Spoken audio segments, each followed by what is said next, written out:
अस्सलामुअलैकुम दोस्तों, अज की वीडियो आ कपाह 102 काश्त किया सी। मैं सारे का विजिट करवाना थानू जूम करके। आ देखो माशाल्लाह सारा एकड़ इत्थे तकरीबन 10 एकड़ कपाह वा।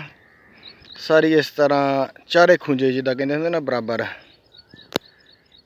चारे खुंजे बराबर। तो माशाल्लाह टिंडिया ना तो फुल्लां नाल लद्दी पई आ खुल बाटी ना। हुण मैं थानू कल्ले कल्ले बूटे दिखा लदा इत्थों लैन च ही है ना, कुछ 8-10 बूटे दिखा लदा जेह्ड़े इक्को थां तो लगातार ही। ये 28 अप्रैल ते काश्त की सी। आ देखो माशाल्लाह आ टिंडे किदां टिंडियां नाल फुल गुड्डी ना परोई पई आ। आ देखो माशाल्लाह, ते घेरा भी भोरा नहीं कीता। आ देखो घेरा भी भोरा नहीं कीता, ते बिल्कुल माशाल्लाह साफ सुथरी, ते कोई बीमारी नहीं, हले इनू स्प्रे कोई नहीं की, ते बिल्कुल साफ सुथरी आ, ते कोई बीमारी नहीं गी। मौसम अल्लाह करे ऐतकी कपाह के हक च साजगार आ। पिछले साल तो कपाह नू फल ही भोरा नहीं सी लगा, खाली रही सी अखीर तक ही।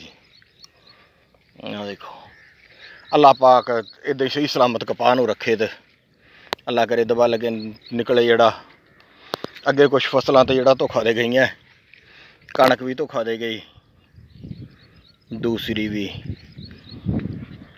पिछले साल कपाह भी धोखा दे गई, तो ऐतकी माशाल्लाह बहुत ज़बरदस्त अल्लाह करे। सारे भाइयों को गुजारिश है कि जेड़ा वीडियो देखे दुआ करदा वे अल्लाह पाक बरकत दवे। जज़ाकुमुल्लाह खैर।